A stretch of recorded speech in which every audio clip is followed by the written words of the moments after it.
우리는 삶에서 원하는 모든 것을 상상할 수 있습니다. 하지만 종종 그 꿈들은 이루어지지 않습니다. 문제가 우리의 목표에 있는 것이 아니라 우리가 미처 보지 못한 어딘가에 있는 것은 아닐까요? 칼 융은 이 모든 것을 한마디로 표현했습니다. 무의식을 의식화하지 않으면 무의식이 당신의 삶을 지배할 것이고 당신은 그것을 운명이라고 부를 것이다. 이 영상에서는 우리 마음속 깊은 곳에서 무슨 일이 일어나고 있는지 그리고 어떻게 삶을 바꿀 수 있는지에 대해 이야기해 보겠습니다. 우리 모두의 내면에는 우리가 완전히 인식하지 못하는 부분이 존재합니다. 어린 시절 억눌렀던 감정, 그러면 안 돼라는 말을 들었던 기억, 드러내기를 두려워하는 모습, 이건 내가 아니야 라고 말하며 거부하고 밀어낸 모든 것들이죠. 칼 융은 이러한 것들을 그림자라고 명명했습니다. 우리는 이 단어를 들으면 어둡고 사악하고 위험한 것을 떠올리기 쉽지만 융이 의도한 바는 그것이 아닙니다. 그림자는 우리의 악이 아니라 우리가 숨기고 있는 것들의 총합일 뿐입니다. 가족의 기대에 부응하지 못했던 우리 자신의 모습, 사회가 용납할 수 없다고 여겼던 감정들, 수치심을 느꼈던 순간들, 약해 보였을 때 느꼈던 갇힌 듯한 느낌들, 이 모든 것들이 시간이 흐르면서 우리 마음속 깊은 곳에 묻혀버렸습니다. 그리고 나이가 들면서 우리는 묻어둔 부분들을 더욱 덮어버렸습니다. 마치 그런 것들이 존재하지 않는 것처럼 행동했습니다. 하지만 바로 이 지점에서 융은 경고합니다. 우리가 무시하는 것은 사라지지 않고 오히려 더욱 강해진다는 것입니다. 우리는 삶 속에서 끊임없이 마주치는 사람들, 우리를 짜증나게 하고 불편하게 하고 심지어는 온몸에 소름이 돋게 하는 사람들 말입니다. 칼 융에 따르면 이러한 불편함은 종종 우리 내면의 모습을 반영합니다. 우리가 밖에서 보고 싶지 않은 것은 사실 우리가 받아들이지 못한 우리 자신의 일부입니다. 만약 우리가 타인의 오만함을 그토록 격렬하게 비판한다면 어쩌면 우리 자신 안에도 보고 싶지 않은 오만함이 있을지도 모릅니다. 만약 우리가 타인의 두려움을 그토록 가볍게 여긴다면 어쩌면 우리 안에도 약점이라고 생각하여 억누르고 있는 깊은 두려움이 있을지도 모릅니다. 매우 불편한 생각이라는 것을 우리도 압니다. 하지만 융의 가르침이 지닌 힘은 바로 여기에 있습니다. 그것은 우리에게 손쉬운 위안을 주는 것이 아니라 우리 자신을 있는 그대로 비추는 거울을 비춰줍니다. 그리고 이 거울을 들여다볼 수 있다는 것은 우리 삶에 진정한 변화를 가져올 수 있는 문을 여는 것을 의미합니다. 그림자를 거부한다고 해서 그림자가 약해지는 것은 아닙니다. 오히려 그림자를 더욱 잘 다스릴 수 있게 됩니다.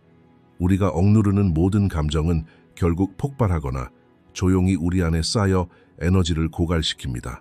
끊임없는 피로, 무기력, 삶을 즐길 수 없는 무능력, 이 모든 것이 그 감정의 축적의 다양한 양상일 수 있습니다. 그렇다면 우리는 어떻게 해야 할까요? 융에 따르면 첫걸음은 매우 간단하지만 상당한 용기를 필요로 합니다. 바로 보는 것입니다. 도망치는 대신 멈추는 것입니다. 자신에게 마음에 들지 않는 부분을 발견했을 때 즉시 덮어버리는 대신 왜 이런 모습이 있을까? 라고 자문하는 것입니다. 그림자를 마주한다는 것은 그것을 받아들이는 것이 아니라 인식하고 이름을 붙이는 것입니다.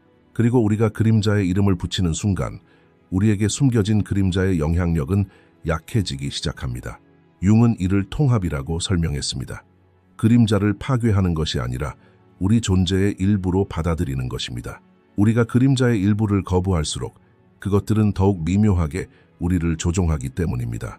그림자를 인식할 때 비로소 우리는 진정으로 자유로워지기 시작합니다. 타인의 반응으로부터의 자유가 아니라 우리 내면의 무의식적 패턴으로부터의 자유입니다. 융이 한 세기 전에 제시한 그림자 개념이 오늘날까지도 강력한 영향력을 발휘하는 이유가 바로 여기에 있습니다. 내면을 들여다보지 않고는 외면을 바꿀 수 없기 때문입니다. 그리고 그림자를 알지 못하면 진정한 자신을 알 수 없습니다. 어쩌면 가장 어려운 부분은 바로 이 점일지도 모릅니다. 그림자를 인식하려는 노력은 우리를 약하거나 부서진 존재처럼 느끼게 합니다. 마치 무언가가 빠진 듯 우리가 잘못된 사람인 것처럼 말입니다. 하지만 융은 정반대의 말을 합니다. 자신의 그림자를 볼 수 있는 사람은 스스로를 속이지 않는 사람이라고 말입니다. 이것이 바로 가장 순수한 형태의 성숙입니다. 어린 시절 우리는 모든 것을 있는 그대로 느꼈습니다. 화를 내고 울고 두려워했고 그것을 부끄러워하지 않았습니다. 그리고 우리는 배웠습니다. 남자는 울면 안 돼. 너무 예민하게 굴지 마. 왜 그렇게 화가 났어? 이런 말들은 하나하나 우리 마음속 무언가를 억누릅니다. 그리고 그 감정들이 억눌리면서 사라지는 것이 아니라 오히려 더 깊이 뿌리내리게 됩니다. 어른이 되어 그 문 뒤에 무엇이 있는지 궁금해하는 것은 본질적으로 내면을 들여다보는 것입니다. 이를 위해 심리치료를 받거나 수년간 명상을 할 필요는 없습니다. 때로는 자신에게 조금 더 솔직해지는 것만으로도 충분합니다. 누군가의 행동이 지나치게 거슬릴 때 잠시 멈춰서 이 행동이 내 어떤 부분을 건드렸을까? 라고 자문해보는 것이 좋은 시작입니다. 그림자 작업은 종착점이 아니라 지속적인 자각입니다. 그리고 이러한 자각은 시간이 지남에 따라 우리의 관계, 결정, 그리고 우리 자신과의 조용한 대화 등 삶의 모든 측면에 스며듭니다. 아마도 이것이 칼 융의 가장 위대한 유산일 것입니다. 내면의 어두운 구석에서 도망치는 것은 우리를 보호하는 것이 아니라 그것들을 직면하는 것이 우리를 통합하는 것입니다. 아침에 눈을 뜨는 순간부터 우리는 무언가에 맞추려 애씁니다. 보기 좋게 보이려 하고, 올바르게 행동하려 하고, 올바르게 느끼려 합니다. 가족이 기대하는 모습, 친구들이 알아보는 얼굴, 직장에서 보여주는 이미지, 이 모든 것이 서로 다르지만 모두 나름대로 우리입니다. 하지만 그것들이 정말 우리 자신일까요? 칼 융은 이 질문을 삶의 중심에 두고 답했는데 그의 대답은 매우 단순하면서도 심오하게 불안감을 자극합니다. 우리 대부분은 자신도 모르게 타인이 우리에게 씌운 틀 안에서 살아간다는 것입니다. 그는 이것을 페르소나라고 불렀는데 이는 고대 그리스 연극에서 배우들이 자신이 연기하는 배역을 나타내기 위해 가면을 썼던 것에서 차용한 개념입니다. 융이 이 단어를 선택한 것은 우연이 아닙니다. 왜냐하면 우리는 사회생활에서 정확히 그렇게 하기 때문입니다. 우리는 가면을 쓰고 시간이 지나면서 그 가면이 우리의 진짜 얼굴이라고 믿기 시작합니다. 바로 여기에 진정한 위험이 있습니다. 우리가 가면을 쓰고 있다는 사실을 잊어버리는 순간 우리 내면의 진정한 목소리를 듣는 것이 거의 불가능해지기 때문입니다. 그 목소리는 점점 희미해지고 약해지다가 결국에는 조용한 불안감으로 변합니다. 우리가 무엇을 원하는지 정확히 알지 못하고 왜 이렇게 피곤한지 이해할 수 없으며 모든 것이 괜찮아 보이지만 내면은 어딘가 불안한 그 익숙한 느낌 말입니다. 그렇다면 이 가면은 어떻게 형성되는 걸까요? 모든 것은 아주 어린 시절부터 시작됩니다. 아이가 호기심 어린 질문을 했을 때 조용히 해, 어른들이 얘기하고 있잖아 라는 말을 들으면 그 호기심은 묻히게 됩니다. 아이가 그림 그리는 것을 좋아했지만 그걸로 먹고 살 수는 없어 라는 말을 들으면 그 열정은 조용히 사라집니다. 아이가 슬플 때 울지 마, 강해져야 해 라는 말을 들으면 그 감정은 마음속 어딘가에 갇히게 됩니다. 세월이 흘러 아이는 자라지만 갇힌 조각들은 그대로 남아 있습니다. 이제 그 사람은 자신이 무엇을 원하는지 묻는 대신 자신에게 기대되는 것을 찾습니다. 결정을 내릴 때 자신의 목소리가 아니라 머릿속의 군중, 즉 어머니의 목소리, 선생님의 목소리, 사회의 일반적인 승인 메커니즘의 목소리에 귀를 기울입니다. 어느 날 어딘가에 멈춰서서 내가 진정으로 원하는 것은 무엇일까? 라고 스스로에게 물을 때 내면의 목소리는 아주 조용히 다가옵니다. 오랫동안 그 목소리가 말하는 훈련을 받지 않았기 때문입니다. 융은 이것을 비극으로 보지 않았습니다. 오히려 기회로 보았습니다. 그 목소리는 여전히 그곳에 존재하기 때문입니다. 침묵했지만 파괴된 것은 아닙니다. 억압되었지만 죽은 것은 아닙니다. 그 목소리를 다시 듣는 데에는 거창한 전환점이 필요한 것이 아닙니다. 칼 융의 가르침에는 반복되는 주제가 있습니다. 의식은 저절로 확장되지 않습니다. 의식을 위한 공간을 만들어 주어야 합니다. 그리고 이 공간은 외부 소음을 잠시 차단할 때 생겨납니다. 단 몇 분 동안 조용히 혼자 앉아 아무것도 하지 않을 때 우리 내면에서 떠오르는 첫 번째 생각, 바로 거기에 단서가 있습니다. 우리는 흔히 그 생각을 말도 안 돼 라고 하며 즉시 무시하고 넘어갑니다. 하지만 칼 융은 바로 그 순간에 주의를 기울이라고 말합니다. 여과되지 않은 채 처음으로 떠오르는 반응이야말로 가면이 아닌 진정한 자아의 목소리이기 때문입니다. 우리는 페르소나의 힘을 과소평가해서는 안 됩니다. 그 가면은 우리를 보호해 주었습니다.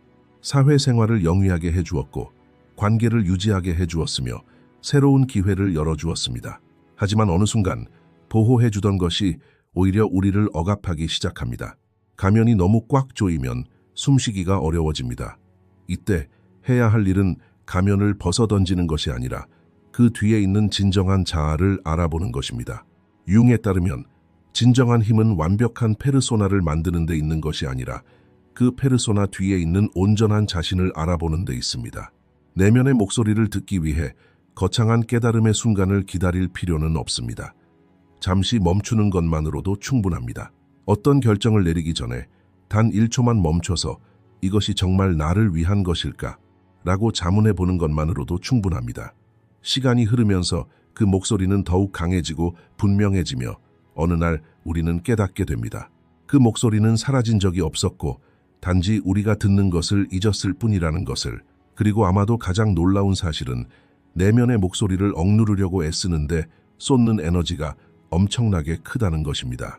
끊임없이 옳아 보이려 애쓰고 모든 상황에서 기대에 부응하려 하고 진정한 자신이 아닌 마땅히 되어야 할 모습에 대해 생각하는 것, 이 모든 것이 조용하지만 깊은 피로감을 만들어냅니다. 그리고 우리는 종종 이 피로감의 원인을 우리 자신 밖에서 찾습니다. 빠르게 돌아가는 삶, 까다로운 사람들, 끊임없이 변화하는 환경 속에서 말입니다. 칼 융은 이러한 피로감의 상당 부분이 자기 자신과의 끊임없는 갈등에서 비롯된다는 것을 보여줍니다. 우리가 자신의 목소리에 귀 기울이기 시작하면 놀라운 일이 일어납니다. 삶이 더 힘들어지는 것이 아니라 오히려 더 이해하기 쉬워집니다. 무엇에 예라고 하고 무엇에 아니요라고 해야 할지 더 분명해집니다. 어떤 관계가 우리에게 에너지를 주고 어떤 관계가 우리의 에너지를 고갈시키는지 더 쉽게 구별할 수 있게 됩니다. 우리는 바깥을 바라볼 때 눈에 보이는 것이 객관적인 현실이라고 생각합니다. 사건들이 일어나고 우리는 그에 반응합니다. 하지만 칼 융은 훨씬 더 심오한 사실을 지적했습니다. 우리가 보는 것은 대부분 우리 내면에 품고 있는 것의 반영이라는 것입니다. 우리의 마음은 필터처럼 작동합니다. 우리는 매일 수천 가지 자극에 직면하고 우리의 뇌는 그중 대부분을 걸러내고 이전에 학습한 내용과 일치하는 것들만 강조합니다.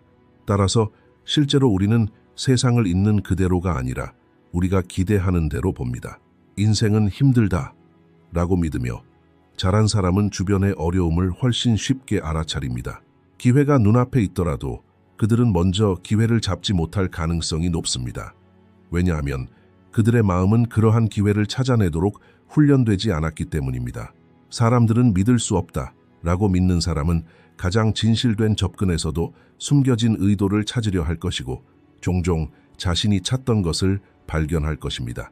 왜냐하면 우리의 마음은 그러한 증거를 선택적으로 수집하기 때문입니다. 이것은 성격적 결함이 아니라 마음이 작동하는 방식입니다. 융은 우리에게 죄책감을 느끼게 하려고 이런 말을 한 것이 아닙니다. 오히려 그는 이러한 자각을 해방으로 가는 관문으로 제시했습니다. 우리 내면에 담긴 것이 외부 세계에 미치는 영향이 너무나 크다면 내면을 변화시키는 것이야말로 외부 세계를 변화시키는 가장 직접적인 방법입니다. 우리는 이를 삶 속에서 구체적으로 확인할 수 있습니다. 끊임없이 비판받는 아이는 자라서 아무도 비판하지 않아도 내면의 목소리가 계속해서 자신을 비판합니다. 직장에서 피드백을 받으면 마치 엄청난 공격을 받은 것처럼 느낄 수 있는데 이는 그들의 마음이 오래전에 그러한 패턴을 학습했기 때문입니다. 반대로 무엇을 하든 무조건적인 지지와 인정을 받는 사람은 진정한 피드백을 받아들이지 못합니다. 나는 항상 훌륭하다라는 패턴이 마음속에 너무 깊이 박혀 있어서 그 패턴을 흔드는 모든 것을 위협으로 받아들이기 때문입니다. 두 경우 모두 외부에서 일어나는 일은 부차적인 문제입니다. 진정한 결정 요인은 내면에서 학습된 현실입니다.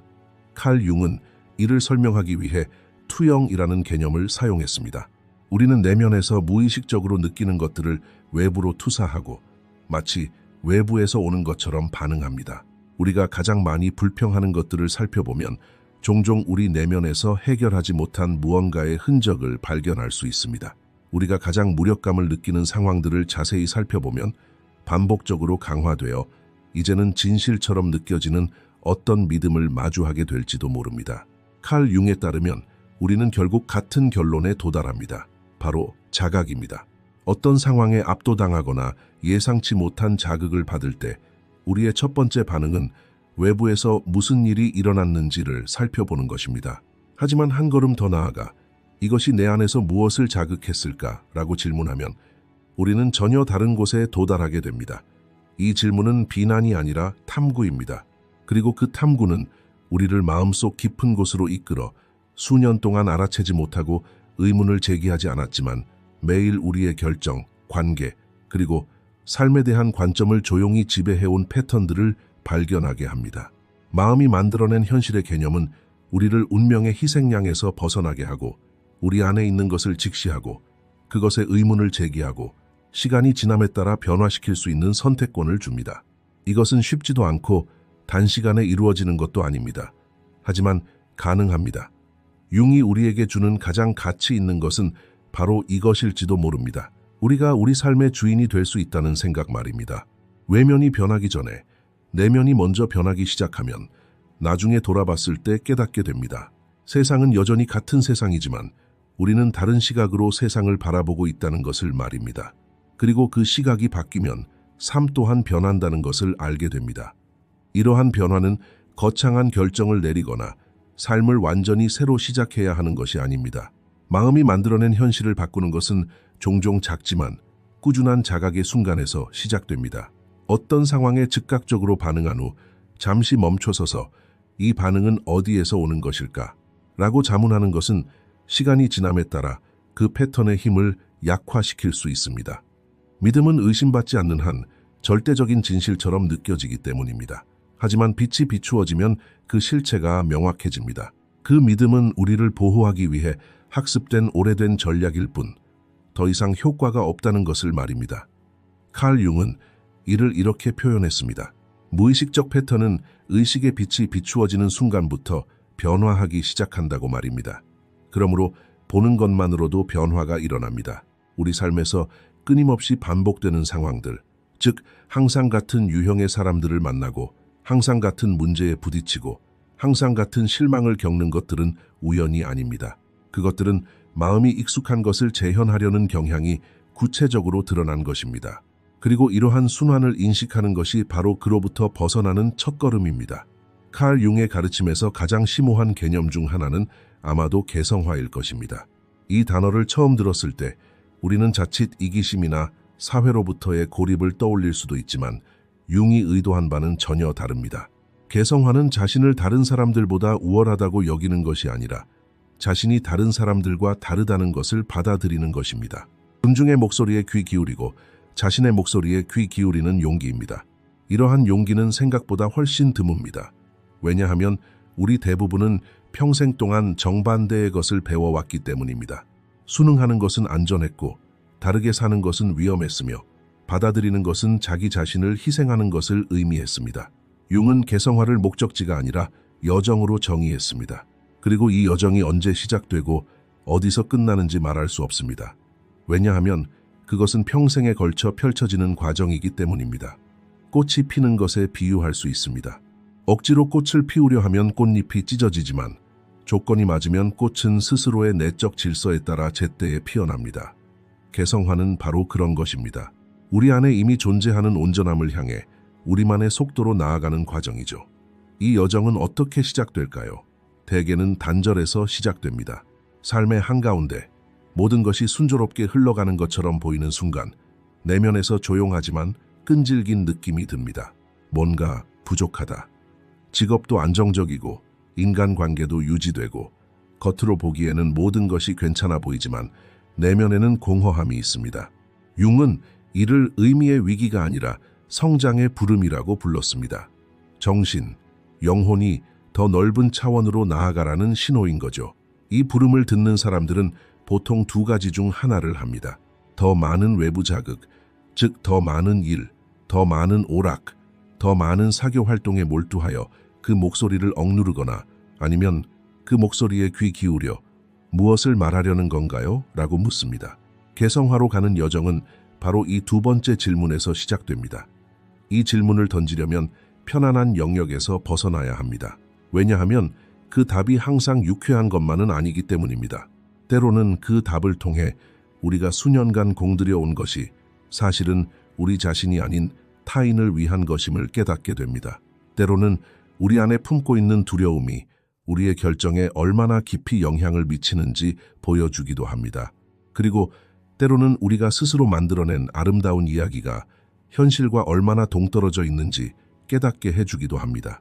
하지만 칼 융은 이러한 어려움을 벌이 아니라 성장의 자연스러운 대가라고 정의했습니다. 개성화 과정에서 마주하는 모든 어려움은 사실 통합하려는 정신의 일부가 표면으로 드러나는 것입니다. 그림자 자아를 마주하고 페르소나의 의문을 제기하고 내면에 갈등하는 목소리를 인식하는 것, 이 모든 것이 개성화 과정의 연결고리입니다.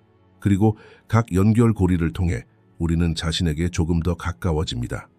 덜 모방되고 덜 검증되었지만 훨씬 더 진정한 자신의 모습의 말입니다. 개성화는 완벽해지는 것이 아닙니다. 융은 완벽주의를 개성화의 가장 큰 장애물 중 하나로 보았습니다. 완벽주의는 실수를 없애려 하지만 개성화는 실수를 포함함으로써 통합하려 하기 때문입니다. 이것이 나에게 무엇을 가르쳐 주었는가? 라고 질문해 보세요. 내가 그렇게 하지 말았어야 했는데 라는 생각 대신 자기 자신을 받아들이는 것이 이 과정의 핵심입니다. 우리의 약점을 부정하는 것이 아니라 약점을 우리 자신의 일부분으로 여기고 그 수용을 바탕으로 발전해 나가는 것입니다. 더 이상 자신을 증명해야 한다는 필요성을 느끼지 않게 됩니다. 개성화된 사람은 타인의 인정이 아닌 자신의 내면의 나침반을 믿기 때문입니다. 이것은 오만함이 아니라 성숙함입니다. 군중을 따라가는 대신 내면의 목소리를 따르는 것은 가장 용감한 행동인 동시에 가장 힘든 행동이기도 합니다. 왜냐하면 그 목소리는 항상 쉬운 길만 제시하지 않기 때문입니다.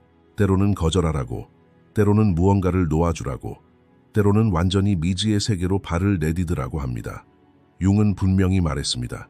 개성화의 여정을 시작하는 사람은 더 편안한 삶을 살지는 못할지라도 훨씬 더 의미 있는 삶을 살게 될 것이라고 말입니다. 의미는 언제나 편안함을 초월합니다. 왜냐하면 무의미한 편안함은 시간이 흐르면서 가장 깊은 불안의 근원이 되기 때문입니다. 바로 그런 이유로 한 세기 전에 제시된 개별화라는 개념이 오늘날에도 그토록 강한 공감을 불러일으키는 것입니다. 우리 모두의 내면 어딘가에는 온전함을 향해 우리를 이끄는 목소리가 있기 때문입니다. 그리고 그 목소리에 귀 기울일 때 우리는 삶이 우리에게 저항하는 것이 아니라 우리와 함께 흐른다는 것을 깨닫게 됩니다. 우리는 밤새 잠을 잔다고 생각하지만 우리의 마음은 결코 멈추지 않습니다. 눈을 감는 순간 무의식이 무대에 올라 무의식만의 언어로 우리에게 무언가를 전하려 합니다. 칼 융은 평생 꿈을 가장 중요한 정보의 원천으로 여겼습니다. 그는 꿈을 공허한 이미지, 소화 잔여물, 혹은 무작위적인 신경활동이 아니라 정신이 스스로를 표현하는 방식이라고 정의했습니다. 이러한 관점은 꿈에 대한 우리의 접근 방식을 근본적으로 바꿔놓습니다. 융의 말이 맞다면 우리의 마음은 매일 밤 우리에게 메시지를 남깁니다. 우리는 종종 그 메시지를 무시하거나 아침에 분주함에 묻어버리거나 어차피 의미 없는 소리였어 라고 생각하며 외면합니다. 하지만 만약 그 메시지가 의미 없는 것이 아니라면 어떨까요? 그 이상한 이미지들, 반복되는 장면들, 기묘한 상징들이 아직 의식에 도달하지 못한 우리 안의 진실을 담고 있다면 어떨까요? 융은 꿈을 무의식의 자연어라고 설명하며 이 언어의 논리가 우리의 일상적인 사고 과정과는 매우 다르다고 말했습니다. 우리의 일상적인 사고는 원인, 결과, 계획, 실행이라는 선형적인 방식으로 이루어집니다. 하지만 꿈의 언어는 상징적이고 감정적인 방식으로 작동합니다. 하늘을 나는 꿈은 실제로 나는 것을 의미하는 경우가 드물다. 자유에 대한 갈망, 경계를 초월하고 싶은 소망, 혹은 삶의 특정 영역에서 제약을 받는다는 느낌을 나타낼 수 있다. 쫓기는 꿈은 실제 위험보다는 피하려는 상황을 나타낼 수도 있다. 누구나 한 번쯤 꾸고 이 꿈은 무슨 의미일까? 하고 궁금해하며 깨어나는 보편적인 꿈은 통제력 상실에 대한 두려움, 불안감 또는 삶의 특정 영역에서 부적절함을 느끼는 감정을 반영할 수 있다. 융은 이러한 상징들을 개별적으로 해독하려 하지 않았다. 왜냐하면 각자의 무의식은 고유한 언어를 발전시키고 같은 상징이라도 두 사람에게는 완전히 다른 의미를 가질 수 있기 때문이다. 중요한 것은 상징의 보편적인 의미가 아니라 그 상징이 개인에게 불러일으키는 느낌, 떠올리게 하는 기억, 유발하는 감정이다. 따라서 융은 꿈 해석을 공식으로 축소하지 않고 자기 성찰적인 탐구 과정으로 보았다. 그는 특히 반복되는 꿈에 주목했다. 꿈에서 같은 장면, 같은 장소, 혹은 같은 감정이 반복적으로 나타난다면 그것은 단순한 우연이 아닙니다. 그것은 정신이 해결되지 않은 문제로 끊임없이 되돌아가고 있다는 신호입니다. 우리의 의식은 그 문제를 무시하고 덮어두거나 해결됐어 라고 말할지 모르지만 무의식은 그렇게 쉽게 속지 않습니다. 그리고 무의식이 속지 않을 때 밤에 다시 나타나 같은 질문을 던집니다. 이런 의미에서 꿈은 불평이 아니라 초대입니다. 우리 내면의 자아가 여기를 보세요 라고 말하는 곳이죠. 하지만 상징은 꿈에만 국한되지 않습니다. 융은 상징이 우리의 일상생활을 깊이 형성한다고 주장했습니다. 그는 예술, 신화, 종교, 동화에서 동일한 원형적 주제가 반복적으로 나타난다는 것을 발견했습니다. 영웅의 여정, 어둠 속에서 길을 잃었다가 빛 속에서 발견되는 인물, 현명한 노인, 변화를 겪는 개인. 이러한 주제들은 서로 다른 문화, 다른 시대, 서로를 인식하지 못하는 사회에서 반복적으로 나타납니다. 융에 따르면 이것은 우연이 아니라 집단 무의식의 보편적인 언어입니다. 우리 모두는 동일한 원형적 패턴을 지니고 있습니다. 겉으로는 다르게 보일지 몰라도 마음속 깊은 곳에서는 공통된 인간 경험을 공유합니다. 이 개념을 일상생활에 적용하면 매우 흥미로운 일이 일어납니다. 우리가 좋아하는 영화, 책, 노래는 단순한 오락거리를 넘어섭니다. 우리가 반복해서 보는 이야기, 우리 자신을 투영하는 등장인물, 예상치 못하게 감동을 주는 장면들을 살펴보면 그 안에 숨겨진 단서를 발견할 수 있습니다. 어떤 이야기가 우리에게 깊은 감동을 준다는 것은 우리 내면의 무언가가 그 이야기에 반응한다는 것을 의미합니다. 바로 그 순간 우리의 무의식은 상징적인 거울에 비친 자신의 모습을 보게 됩니다. 이러한 깨달음의 순간들이야말로 가장 순수한 통찰의 순간들입니다. 융이 이 모든 것을 말했을 때 그는 매일 꿈 일기를 쓰거나 아침마다 몇 시간씩 상징을 분석하라고 제안한 것이 아닙니다. 그는 단지 이렇게 말하고 있는 것입니다. 주의를 기울이세요. 잠에서 깨어났을 때 마음속에 남아있는 흐릿한 느낌, 하나의 이미지, 오래도록 남는 감정을 즉시 지우지 마세요. 잠시 동안 그것들과 함께 있어 보세요. 스스로에게 이것이 나에게 어떤 느낌을 주었지? 라고 질문해 보세요. 답이 바로 떠오르지 않을 수도 있지만 이 질문은 충분히 가치 있습니다. 융에 따르면 무의식은 그것을 받아들일 여지를 남겨둔 마음에 아낌없이 반응하기 때문입니다. 그리고 그 답은 샤워를 하거나 산책을 하거나 잠들기 직전처럼 가장 예상치 못한 순간에 떠오릅니다. 꿈과 상징의 세계는 신비롭고 접근할 수 없는 곳이 아닙니다. 오히려 우리는 매일 밤 그곳을 방문하지만 아침에는 문을 닫아버립니다. 칼 융은 우리에게 이렇게 말하고 있습니다. 가끔은 그 문을 살짝 열어두세요. 내면에서 나오는 것은 당신이 생각하는 것보다 훨씬 더 많은 것을 알고 있습니다. 지금까지 우리는 그림자, 가면, 마음이 현실을 형성하는 방식, 개성화의 여정, 꿈과 상징의 언어 등 많은 것들에 대해 이야기했습니다. 아마도 여러분은 이런 질문을 떠올렸을지도 모릅니다. 이 모든 게 듣기에는 좋지만 내 삶에서 어떻게 적용해야 할까? 바로 이 지점에서 칼 융의 가르침이 가장 오해를 받습니다. 사람들은 융의 저서를 읽으면서 종종 이렇게 생각합니다. 이건 철학이고 치료 방법이고 지적인 호기심일 뿐인데 내 일상생활이나 진짜 목표, 내가 원하는 구체적인 것들과는 무슨 관련이 있지? 하지만 이 질문에 대한 답이 바로 모든 것의 핵심입니다. 융은 꿈꾸고 확언하고 기다려라 라고 말한 적이 없습니다. 그는 훨씬 더 깊고 어려운 말을 했습니다. 바로 먼저 내면을 들여다보라는 것입니다. 우리가 원하는 것을 이루지 못하는 가장 근본적인 이유는 외부적인 장애물이 아니라 우리 내면에 무의식적으로 지니고 있는 모순 때문입니다. 한편으로는 성공하고 싶다라고 말하지만 다른 한편으로는 잠재의식 속에서 성공은 위험하다라는 오래된 믿음이 조용히 작용합니다. 한편으로는 사랑받고 싶다라고 말하지만 다른 한편으로는 나는 사랑받을 자격이 없어 라는 작은 목소리가 우리의 결정, 행동, 그리고 관계를 좌우합니다. 이러한 모순이 해결되지 않는 한 아무리 열심히 노력하고 아무리 효과적인 전략을 사용하더라도 우리는 어딘가에 갇혀버리게 됩니다. 칼 융은 이를 심리적 저항이라고 설명했습니다. 우리의 의식이 한 방향으로 나아가는 동안 무의식은 반대 방향으로 나아간다는 것입니다. 그리고 무의식은 대개 승리합니다. 왜냐하면 무의식은 훨씬 더 강하고 훨씬 더 깊이 뿌리내리고 있으며 훨씬 더 조용하기 때문입니다. 따라서 우리가 원하는 것을 창조하는 것은 이러한 저항을 인식하는 것에서 시작됩니다. 삶에서 같은 지점에 계속 머물러 있다는 것을 깨달았을 때 나는 가망이 없어 또는 나는 시간이 없어 라고 말하기 전에 한 걸음 물러서서 스스로에게 물어봐야 합니다. 내 안에 어떤 부분이 나는 이것을 원하지 않아 라고 말하고 있는 것은 아닐까? 이 성공, 이 관계, 이 변화가 내 무의식 속에 무언가를 위협하는 것일까? 이런 질문들은 불안감을 불러일으키는 것이 사실입니다. 하지만 이러한 불안감은 중요한 지점을 건드렸다는 신호입니다. 그리고 그 지점을 건드리면 아주 흥미로운 일이 벌어집니다. 내면의 갈등이 줄어들면서 외부로 흐르는 에너지가 증가하는 것입니다.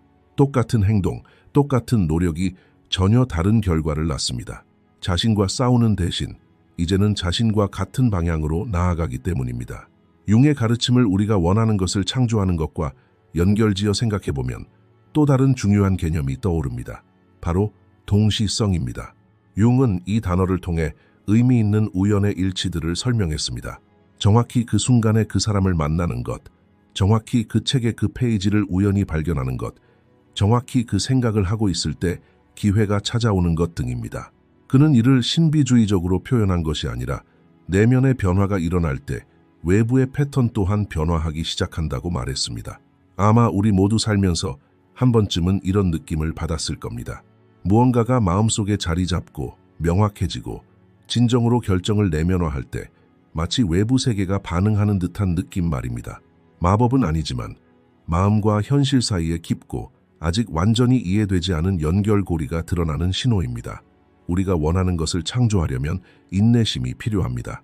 외부적인 과정과 내면의 변화 모두에 대한 인내심 말입니다. 융의 심리학은 빠른 결과를 약속하지 않고 지름길을 제시하지 않습니다. 오히려 깊고 지속적인 변화는 느리지만 확실하게 진행된다고 말합니다. 씨앗이 땅속에서 얼마나 열심히 자라는지 우리는 볼 수 없지만 마침내 싹이 트면 그 성장의 흔적을 고스란히 간직한 강력한 새싹을 볼 수 있습니다. 내면의 작업도 마찬가지입니다. 때로는 보이지 않고 때로는 감지할 수 없지만 어느 날 돌아보면 그 시기에 내딛었던 발걸음들이 우리 삶에서 가장 큰 변화를 가져온 순간들이었음을 깨닫게 됩니다. 우리가 원하는 것을 창조하는 것은 우리가 되고 싶은 모습과 조화롭게 살아가는 것에서 시작됩니다. 이 문장은 단순해 보이지만 그 안에는 많은 의미가 담겨 있습니다. 대부분의 경우 우리는 진정으로 어떤 사람이 되고 싶은지 완전히 알지 못합니다. 타인이 가르쳐준 모습, 사회가 인정하는 모습은 알지만 진정한 자아의 목소리에 공감하고 본질에서 우러나오는 모습을 찾기 위해서는 내면으로 향해야 합니다. 융의 모든 가르침은 바로 그 여정을 돕기 위해 존재합니다. 그림자를 알고 가면을 의심하고 마음속 패턴을 파악하고 통합의 여정을 시작하고 무의식의 언어에 귀 기울이는 것. 이 모든 것은 단 하나의 목적, 즉 진정한 자신을 찾는 데 있습니다. 진정한 자신을 발견했을 때 우리가 원하는 것들은 더 이상 단순한 열망이 아니라 삶의 자연스러운 일부가 됩니다. 이것으로 영상을 마치겠습니다. 더 많은 콘텐츠를 보시려면 채널을 구독해 주세요. 유료 멤버십 가입을 통해 저희를 후원하고 싶으시다면 가입 버튼을 클릭해 주세요. 감사합니다.